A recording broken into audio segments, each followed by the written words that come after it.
tardes, buenas noches, muchas gracias por haber venido a escucharnos. Los que en otras ocasiones ya habéis estado en este mismo escenario, viendo otras representaciones de Merisel, y sabéis que se trataba normalmente de shows de ficción en el que los autores contaban historias de ficción, en el que incluso se disparataba, cada uno podía actuar con la libertad que considerase. Pero en este caso hemos decidido hacer una cosa diferente. Hemos decidido hacer una mesa redonda sobre un tema muy serio, muy complejo, muy preocupante, evidentemente, para todos nosotros. Nos concierne a todos nosotros, a todos los presentes. Todos los presentes, todos los no presentes también, todos los seres humanos somos víctimas de la verdad. Nos gusta decir de una manera u otra.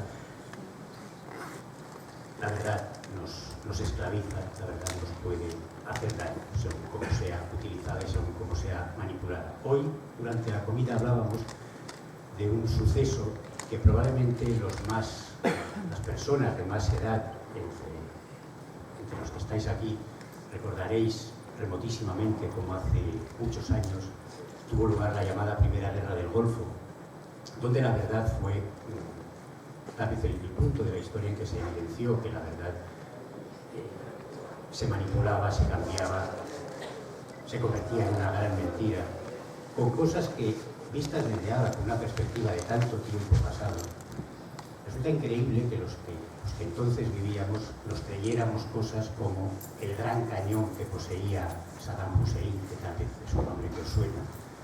Se decía que podía alcanzar a la ciudad de Cáceres desde Bagdad, y nos lo tomábamos en serio. Y se decía también que tenía un poderosísimo ejército de tanques en el desierto que resultaron ser de cartón. Y pasados tantos años como han pasado desde entonces, uno se pregunta cómo es posible que nos creyéramos que las centrales de inteligencia, especialmente la norteamericana, no tuvieran clarísimo que aquellos tanques de cartón eran simple y llanamente tanques de cartón. Creemos, los que estamos en esta mesa, que tal vez en aquel momento de la historia es donde la verdad se hizo más claramente mentira. Y hoy queremos, de alguna manera, romper ese proceso para hablar con mucha seriedad, con toda la verdad de la que seamos capaces, de un tema al que quiero referirme brevemente. Seguramente, igual que los más viejos del lugar recuerdan aquella Primera Guerra del Golfo, también es posible que, o casi seguro que muchos de los presentes recordaréis los terribles sucesos que tuvieron lugar en septiembre del año 2021, cuando muchas ciudades desaparecieron del mapa, cuando lo que se dio en llamar el apocalipsis impar, porque cuando años después se estudió las longitudes y latitudes de las ciudades en las que habían muerto todas las personas que se encontraban allí de una manera misteriosa, que además no es el sentido de este encuentro analizar, todas esas ciudades estaban en longitud y latitud terminada en número impar. Alguien lo observó y alguien lo llamó, por tanto, apocalipsis impar. No se sabe cómo, no se sabe de qué manera, algunas ciudades de nuestro planeta fueron devastadas, quedaron devastadas, y los tres periodistas que aparentemente han sido convocados porque sus nombres os sonarán como novelistas, Cristina Fallarás, Manuel Loureiro, Fernando Olmeda, son novelistas los tres, pero también son periodistas. Y casualmente, lo que parecía, podía haber sido sencillo traer a este lugar a novelistas reconocidos como ellos de nuestro país, no los hemos traído como tales, sino que los hemos buscado no por esa razón, sino porque los tres estuvieron en distintas ciudades del mundo y sobrevivieron al apocalipsis impar. Los tres vivieron aquella experiencia y los tres, por tanto, saben y recuerdan lo que fue vivir aquello. Hemos pedido que nos lo relaten. Casualmente, y es posible que quienes tienen más edad de los presentes, como decíamos al principio, recuerden que cuando el 19 de enero del lejanísimo año 1991 comenzó la Primera Guerra del Golfo entre Madrid, que desapareció hace tantos años, Fernando Olmeda, que está a mi derecha, era el periodista que aquel día presentó el comienzo, habló, nos contó a todos el comienzo de la Guerra del Golfo. Y yo quería, por tanto, empezar con él. ¿No te parece, Fernando, muy, no sé, de alguna manera cuando en aquel 19 de enero del lejanísimo año 1991 presentabas en Telemadrid el comienzo de la Guerra del Golfo, de alguna manera se te podía pasar por la cabeza que ibas a encontrarte años después cubriendo también una información deportiva en una ciudad en la que de pronto tuvo lugar el apocalipsis sin par? A mí me gustaría que contaras, como os pediré también a Manel y a Cristina, eso que los que no lo pudimos vivir nos parece realmente fascinante e interesante de conocer. ¿Cómo es estar en una ciudad en la que de pronto eres el único ser vivo? Buenas noches. Recuerdo perfectamente, Fernando, cómo fue aquel año 1991 tan lejano, efectivamente, en nuestra memoria, porque fui en cierta medida testigo, pero también protagonista de aquellos acontecimientos, aunque fuera desde la distancia, ¿no? Desde aquella ciudad ya desaparecida como es Madrid, ¿no? Yo recuerdo que fue realmente una acumulación de mentiras prefabricadas, en la que los periodistas fuimos en cierta medida marionetas, en una especie de tío vivo estratégico, porque lo que se quería dar era la guerra en directo. Quizá la gente con más edad recuerde aquel engaño enorme, ¿no?, que significó esa idea que tenían las potencias del occidente de entonces de ofrecer en directo el ataque contra Irak, ¿no?, aquella guerra en directo. En cierta medida yo creo que los periodistas fuimos usados para la difusión de aquel engaño, y yo recuerdo, pasados los años, la incertidumbre que vivía la población y que vivíamos realmente los periodistas, ¿no?, cuando se asistía a una realidad y no sabíamos muy bien si era la realidad o era una fabricación de la realidad, como tú has referido antes, ¿no? Se trucaban las imágenes, se manipulaban las imágenes y se jugaba con el miedo de la población, ¿no? 20 años después, efectivamente, ¿no?, parecía que podíamos haber aprendido de aquella manipulación absoluta que significó la Primera Guerra del Golfo, y efectivamente, más cerca en el tiempo, pero quizá ya con una cierta distancia se puede valorar lo ocurrido en septiembre de 2021, ¿no? Y aquel engaño se ha convertido, parece que no hubiera aprendido la humanidad, ¿no? Aquel engaño se ha convertido en el gran engaño. En algunas universidades ya se estudia, y desde luego los periodistas lo vamos definiendo poco a poco, ¿no? Ese nuevo encubrimiento que hicieron los medios de comunicación, que silenciaron todo lo que ocurrió, o lo que ocurría, o iba ocurriendo en diferentes partes del mundo. Yo creo que, en cierta medida, los medios de comunicación se habían aprovechado digamos, de las primeras noticias, ¿no?, porque realmente esas primeras noticias son las que venden, son las que significan negocio. Pero una vez que se agotó, ellos tenían mucho que perder. Los grandes medios tenían mucho que perder, como había ocurrido 20 años atrás, ¿no? Y yo creo que ese encubrimiento se ha convertido en el gran engaño. Y después del gran engaño, del que fuimos víctimas también quienes éramos intermediarios de la información en el año 2021, se convirtió en el gran pánico que vino después, ¿no?, que quizá todos recordamos perfectamente.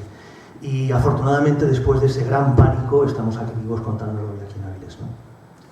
Y tú, cuando lo viviste en directo, porque los tres vivisteis en directo ese momento, os quedasteis solos en una ciudad, ¿cómo se siente uno de pronto solo en una ciudad destruida? Manel, yo sé que tú eres más conocido como novelista de literatura de terror, de literatura fantástica, de género, eres un maestro en ese género, pero a mí me gustaría que hablaras hoy desde la realidad y desde la verdad de lo que viviste entonces tú en aquella ocasión. Pues ahora que lo veo desde la distancia, ahora lo puedo ver de una manera más tranquila, pero en aquel momento fue complicado. Tú tienes que pensar una cosa.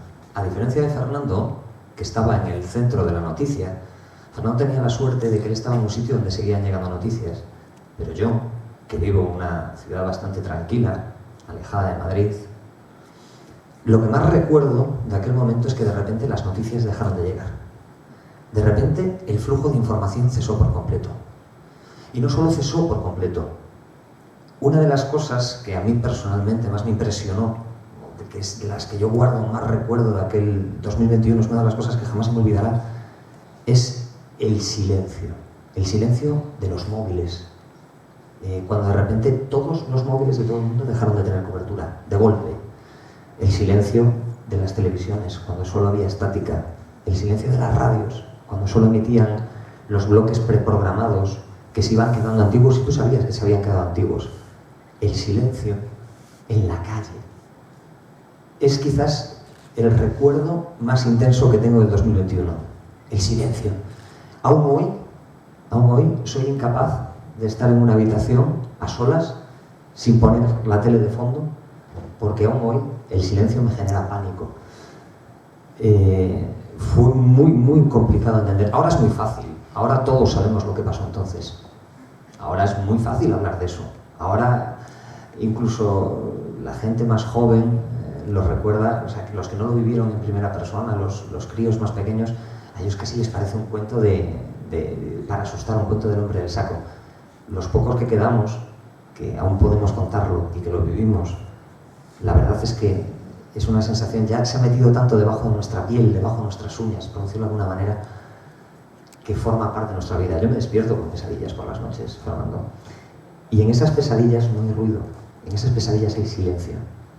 No solo el silencio de la ausencia de noticias, no solo el silencio de la falta de información, el silencio que solo era roto por un ruido. Ese ruido que todos los que lo hemos vivido recordamos perfectamente. Es que no hace falta ni describirlo, todos sabemos qué ruido, esa sensación angustiosa de no poder dormir. Porque el problema de lo que pasó aquellos días es que dormir era un lujo que estaba al alcance de muy pocos, de aquellos que tenían un sitio realmente seguro. Yo tardé mucho tiempo en encontrar un sitio realmente seguro, que ni siquiera después, si quieres te lo cuento, ni siquiera al final fue tan seguro como yo pensaba. Pero recuerdo esa mezcla de esas primeras semanas de caos, de desorientación, era la falta de sonido y la falta de sueño. Bueno, no sé si Cristina... Claro, pero es que de ese tema también bueno, evidentemente queremos llegar a él, porque por supuesto de ese primer golpe de efecto y de terror, cuando ya dices no era tan seguro, uno de los temas que más me interesa, porque lo conocisteis, es ver cuándo comenzaron las amenazas por parte de los otros, dónde empezaron en ese lugar en el que, a pesar del silencio y del horror, uno parecía que estaba tranquilo. Empezaron las amenazas, los acosos, empezó el miedo. Yo creo que Cristina estuvo más expuesta al epicentro de lo que fue y de lo que pasó. Creo que nos puedes contar algo, tal vez. Yo tenía un esposo entonces, se llamaba Ragnar Paisa, música. Yo tenía un esposo entonces, me cago en la puta, tenía un esposo. Venían de las afueras de Madrid. Primero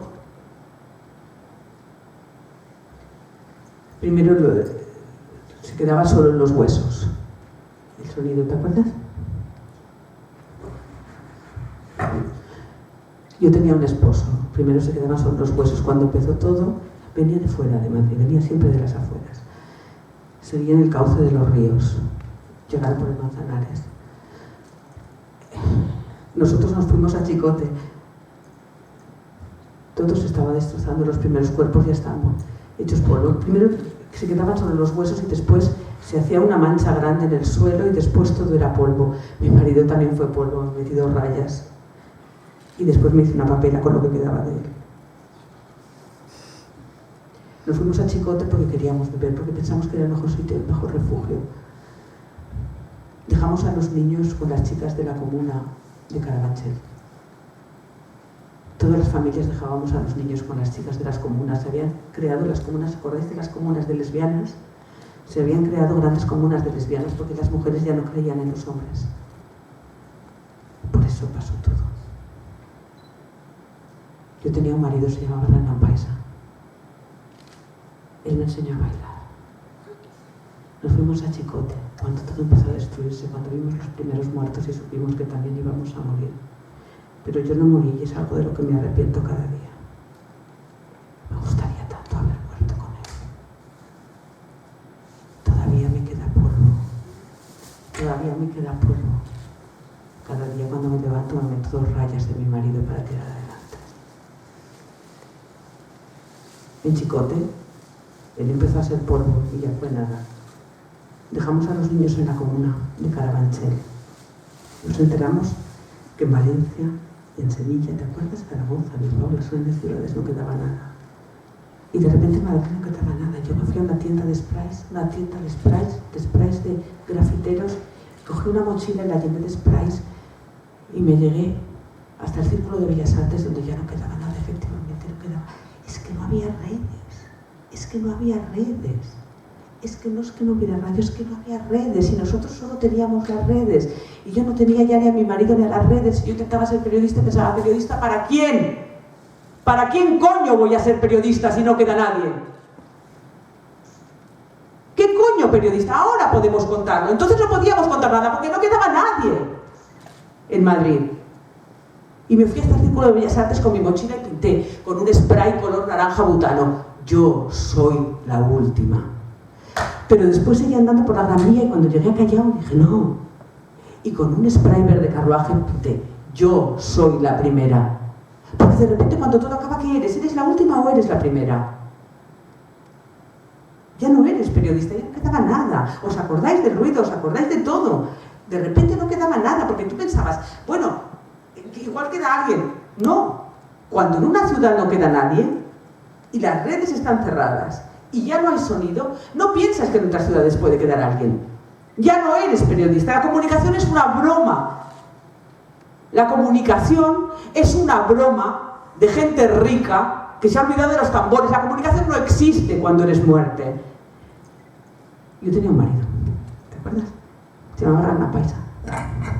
Yo recuerdo, porque lo conocía antes de que pasara todo, porque yo recuerdo también, esto no lo sabéis, por eso yo no quería entrar en vuestra conversación. Yo estaba en una ciudad pequeña, en un pueblo donde no ocurrió, no tan grave, no fue como lo que pasó en las ciudades, pero sí recuerdo eso que naturalmente todos sentimos. De pronto no había móvil al principio, en el primer momento, en el primer instante yo pensé que el no haber móvil era simplemente que se había acabado la cobertura, pero de pronto descubriste que el móvil no aparecía, que tampoco había comunicación telefónica fija y que tampoco había ordenadores y que tampoco había internet y que tampoco había nada, y que cuando cogimos el coche para volver a la ciudad nos encontramos con que al acabarse la gasolina tampoco había nadie en la gasolina. Eso poco a poco fue pues creando.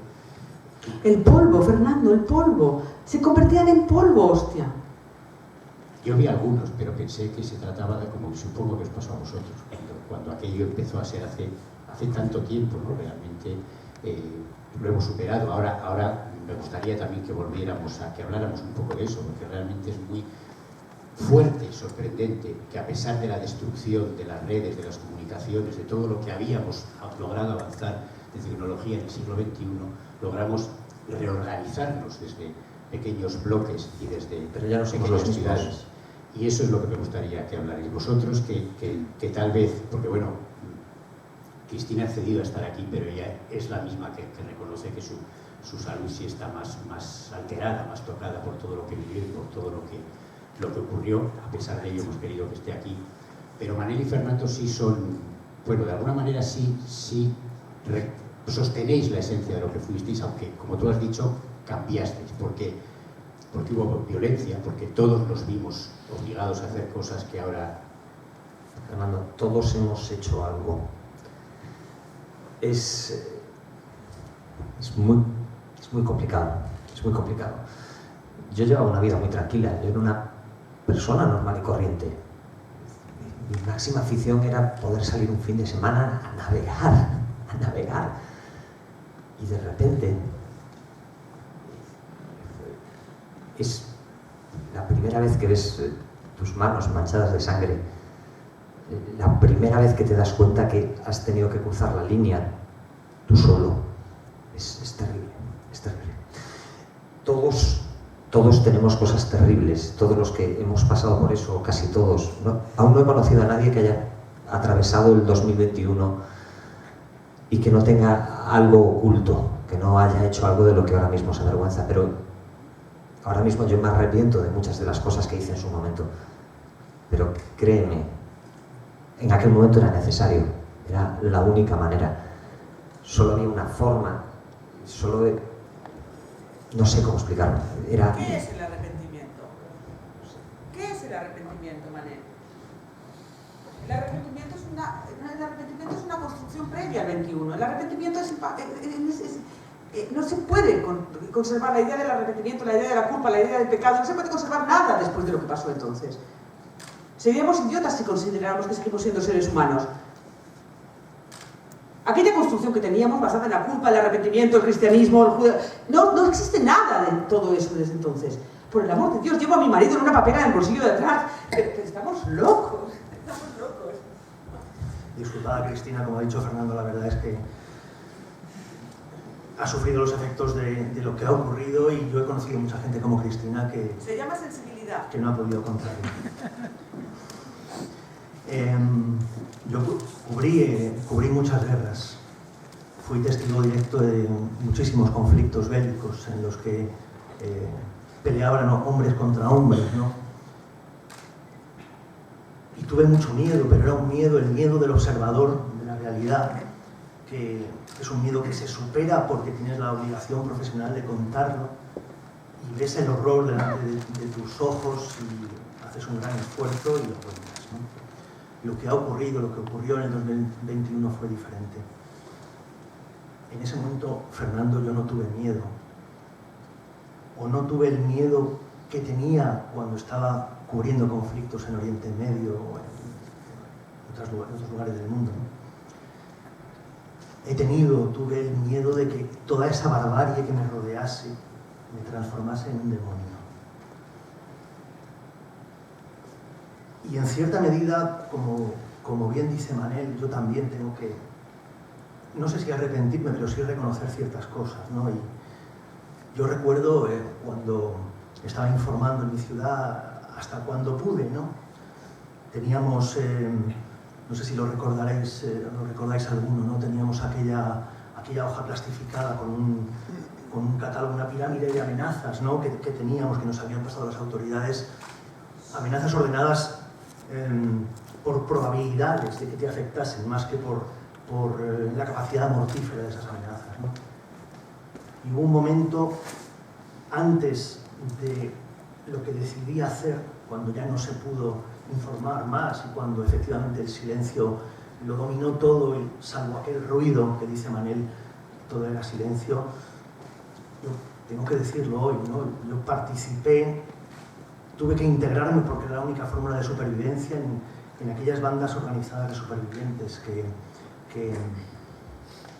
actuaban de una manera que, claro, para mí era muy lejana, ¿no? Pero en cierta medida, para salvar la vida tenías que renunciar a tu ocupación de observador de la realidad y participar, ¿no? Y sí que es cierto que fue poco tiempo, pero es un recuerdo muy vívido, muy presente, y en cierta medida me transformé en un demonio. Por eso, efectivamente, después de 2021 no somos los mismos que antes. Claro, pero de hecho ese cambio que ocurrió, tú ahora, por la forma de contarlo, a ver, tú estás hablando de matar, tú mataste. Igual que no hice yo, no tiene sentido que lo ocultemos. Todos los que estamos aquí, todos los que sobrevivimos y ahora aparentamos una normalidad, tuvimos que matar, Manel. Hicimos cosas, Manel. Sí, hicimos cosas, claro que hicimos cosas, pero es lo que te decía antes, eran necesarias. De todas formas, he tenido mucho tiempo para pensar en esto, y a mí una de las cosas que más me llama la atención, ¿sabes qué es?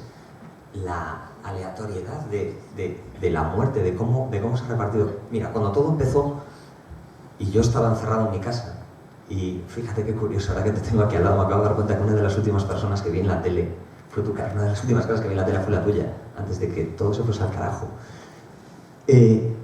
Yo estaba convencido de que solo los más fuertes iban a sobrevivir, que solo los más inteligentes iban a sobrevivir. Joder, es lo que nos han explicado toda la vida, es Darwin puro. En aquel momento era darwinismo puro y duro. Cuando llegué a esa conclusión, ¿sabes lo que hice? Estuve borracho durante 24 horas. Estuve borracho 24 horas en mi casa porque estaba convencido de que yo no tenía una puñetera oportunidad. Y sin embargo estoy aquí. Y si tú te vas ahí fuera, dentro de las vallas, evidentemente, y empiezas a cruzarte con la gente que te vas a cruzar, te das cuenta que hay de todo. Hay gente, rubios, morenos, altos, bajos, gordos, delgados. Coño, un informático, un informático ha sobrevivido. O sea, es el tío que no tenía ninguna posibilidad y lo ha hecho, ha llegado. Y a mí me parece increíble. Me parece increíble, quiero decir, ¿por qué él sí y el resto no? He visto... Era un asesino. Sí, bueno... Era un asesino, Manel. Me cago en la puta, ¿por qué era un asesino? A ver, cuando la decisión consiste en morir o vivir, y vivir consiste en matar, tú eliges. Todos podíamos haber elegido morir. Yo salí de Chicote aquella mañana y cuando vi en qué se había convertido el mundo, yo quise morir. De repente pensé, no quiero vivir en el mundo que va a quedar después, pero no, morí. Y por lo tanto maté. Todos, Fernando, hemos hecho cosas. Ese tipo de lenguaje político, hemos hecho cosas. ¿Qué coño hemos hecho cosas? Hemos matado, porque solo los que matamos hemos sobrevivido. Me cago en la leche. Jo, ¿cómo no lo admitimos? ¿Qué coño la humanidad? Es decir, nos enfrentábamos a la muerte radical, bestial. Y tú podías decir, no quiero vivir en un mundo donde tenga que matar. O quiero vivir. Punto pelota. Cuando decías quiero vivir, ya iba implícito, mataré para vivir. ¿Y qué? Mira qué pena me da. No me jodas, animales. Por eso te digo, toda esta construcción, como siempre después de una guerra, toda esta construcción estratosférica de la ética, la humanidad, cómo hemos sufrido. Una mierda. Hemos matado para sobrevivir. Como siempre en la historia de la humanidad. ¿Estamos locos o qué? Hemos sobrevivido porque somos animales, Fernando. Animales bestias. Y el informático, el gordo, el cocinero y su puta madre son como nosotros, caníbales, bestias. Y de lo único que me arrepiento es que los niños viajaron hacia el norte creyendo que en el norte permanecía la vida. Por aquella extraña razón de que creemos siempre que donde hace frío se vive más, la vida permanece. Y aquellas mujeres, las lesbianas de las comunas, se los llevaron hacia el norte. Y mis hijos, como todos nuestros hijos, perecieron en ese camino. Y no, la manera en la que yo maté, y en la que todos nosotros matamos, en el fondo, no valió para nada porque no valió para preservar la vida de nuestros hijos. ¿Sabes? Observo una diferencia muy grande entre vosotros tres, entre Cristina y vosotros dos. La actitud de la muerte, el haber matado, yo también lo hice, pero no es la misma postura radical que tienes tú. Es decir, de alguna manera, quienes sobrevivimos, vosotros lo sabéis, estáis ahí, lo hicisteis. Todos ellos mataron, si no, no estarían aquí. ¿Qué te crees? ¿Que estarían aquí escuchándonos o qué? Claro, pero ahora estoy hablando del matiz de radical o no radical. Los que estamos aquí admitiendo que matamos, recordamos también bien cómo después llegó un momento de un orden nuevo, de un funcionamiento nuevo en el que se creó aquella religión nueva que no se dio nombre, pero que todos sabemos que podría muy bien llamarse la religión del olvido, puesto que todos hemos matado, qué mejor manera de sobrevivir que olvidando que matamos. De manera que se ha borrado de nuestras mentes, por voluntad propia, por deseo propio, por el afán de volver a empezar. Puede vivir una especie humana, una gran sociedad humana, sabiendo que todos quienes la componen son asesinos. Es necesario erradicar esa idea. Es necesario erradicar a quienes radicalmente dicen que matamos y dicen que fuimos asesinos. Esta mesa que termina ahora tenía otra función de la que naturalmente voy a daros ahora breve noticia. Fernando y Manel son personas que mataron como yo, pero como habéis visto tienen una actitud más civilizada. Están dispuestos a hablar de ello de una manera leve, comprensiva. Matamos, pero tuvimos que hacerlo. No somos malos, tuvimos que sobrevivir. Empecemos de nuevo. Es necesario que la fe única del olvido sobreviva y se mantenga. Por eso, cuando alguien como Cristina se muestra radical y quiere denunciar, y quiere volver a poner sobre la mesa lo que fuimos, y quiere desordenar este pequeño orden nuevo que tenemos, pertenece a ese grupo de personas que de alguna manera pues deben ser neutralizadas. esta mesa redonda que tenía en realidad Vomito sobre el concepto orden nuevo. que tenía Vomito sobre el concepto sociedad nueva. Vomito sobre el concepto nuevo. Cristina, esta mesa que tenía en realidad y que termina ya porque es la hora en la que todos los que sobrevivimos debemos irnos a cenar. Estás demostrando, Cristina, que tu esencia radical nos obliga a que ahora lo que hemos hecho al principio de esta mesa, que es que haya aquí un servicio policial controlando a quiénes de estas tres personas que podíais haber elegido, como Manel y Fernando, ser inocentes, olvidar, ser como nosotros, olvidar, para irnos tranquilamente a cenar todos. Tú eres la única. La única que está viva, colega. Y la está única, muerto. bueno, y la única que vas a ser detenida y llevada a donde debes estar, Cristina, porque tú intentas que recordemos lo que queremos olvidar. Y nosotros queremos olvidar que fuimos malos. Nosotros queremos recordarnos como personas inocentes que lograron sobrevivir a una hecatombe que no podemos explicar. Y queremos volver a ser familias. Había una cosa en mi época que se llamaban los cascos azules. ¿Me suenas a los cascos azules, pichón? No tiene sentido, ya estáis viendo que no tiene sentido tratar de razonar con una persona que está obviamente alterada. Ella misma ha confesado, sin que nadie le forzara a hacerlo, que se ha esnifado el cuerpo de su marido. Ella misma ha confesado que recorre las ciudades con un spray escribiendo tonterías. Fernando. Cuando me caliento por la noche. Creo que podemos irnos y dejar que la célula policial que está afuera haga su trabajo. Esta mesa redonda trampa ha terminado aquí. Muchas gracias y, por favor, recordad, somos inocentes. Olvidemos lo que hicimos. Somos inocentes. Muchas gracias.